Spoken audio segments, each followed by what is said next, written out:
Bonjour à tous. Dans cette vidéo, on va aborder une nouvelle tâche. Pour commencer, regardez cette situation. Ali, assis dans un train, regarde un autre train. Il se pose la question, c'est mon train qui bouge ou l'autre?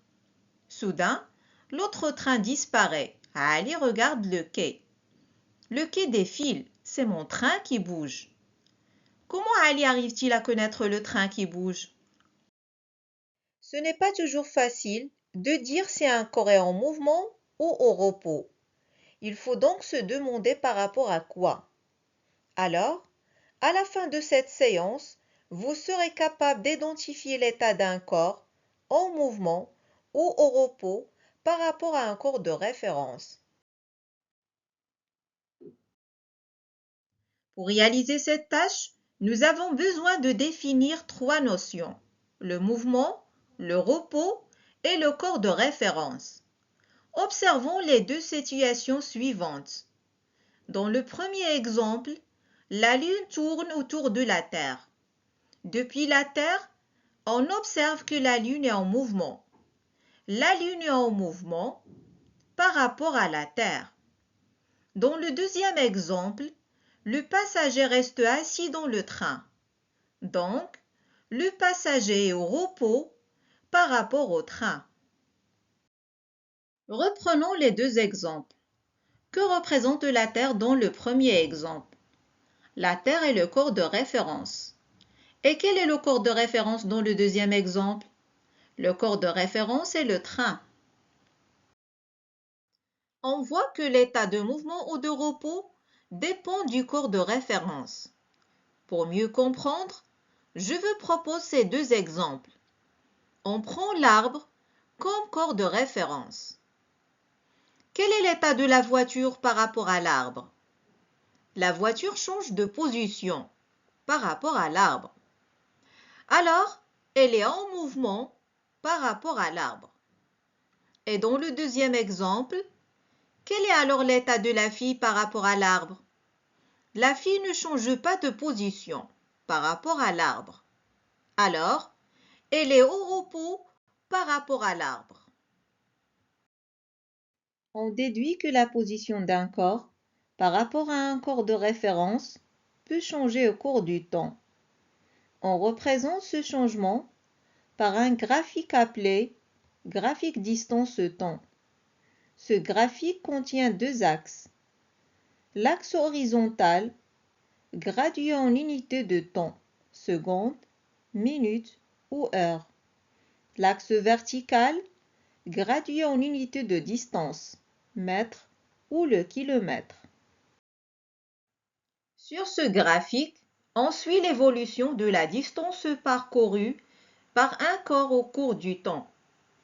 Si le corps ne change pas de position par rapport au corps de référence, la distance reste constante. Alors le corps est au repos. Si le corps change de position par rapport au corps de référence, la distance augmente ou diminue, alors le corps est en mouvement. Ainsi, le graphique distance-temps يساعدنا على معرفة ما إذا كان الجسم في حالة حركة أو في حالة سكون. Maintenant, je vais réaliser la tâche principale devant vous. Soyez attentifs. J'ai un graphique distance-temps qui montre l'évolution de la distance parcourue par une voiture au cours du temps. On me demande d'identifier l'état de la voiture à partir du graphique. C'est-à-dire que je vais exploiter le graphique pour dire si la voiture est en mouvement ou au repos. Pour réaliser cette tâche, je suis les étapes suivantes. Je précise les grandeurs distance et temps sur le graphique, c'est-à-dire que représente chaque axe. Ensuite, j'identifie à partir du graphique les périodes de variation de la distance.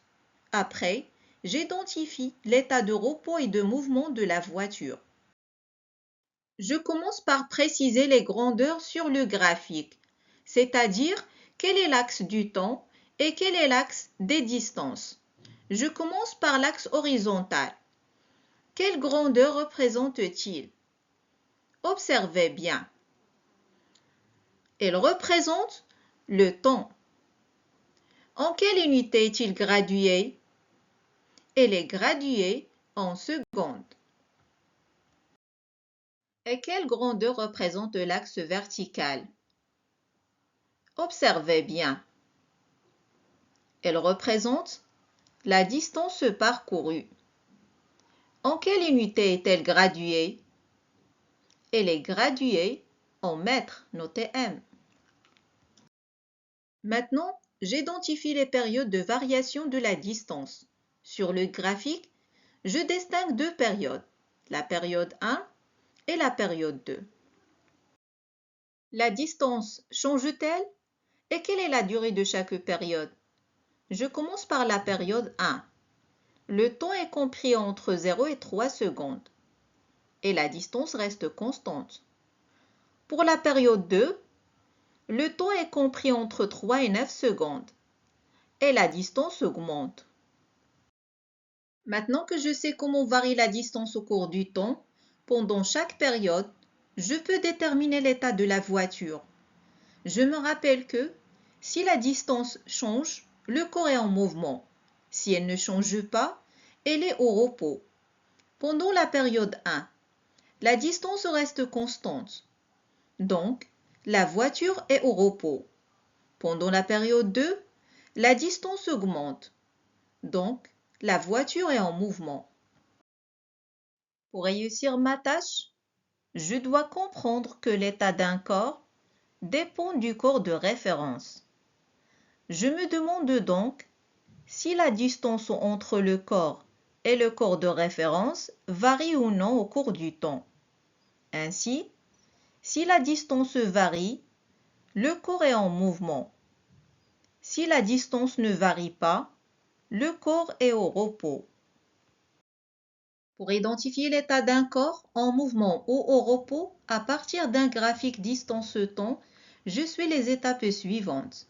Je précise les grandeurs distance et temps sur le graphique. J'identifie les périodes de variation de la distance. J'identifie l'état de repos et de mouvement de la voiture.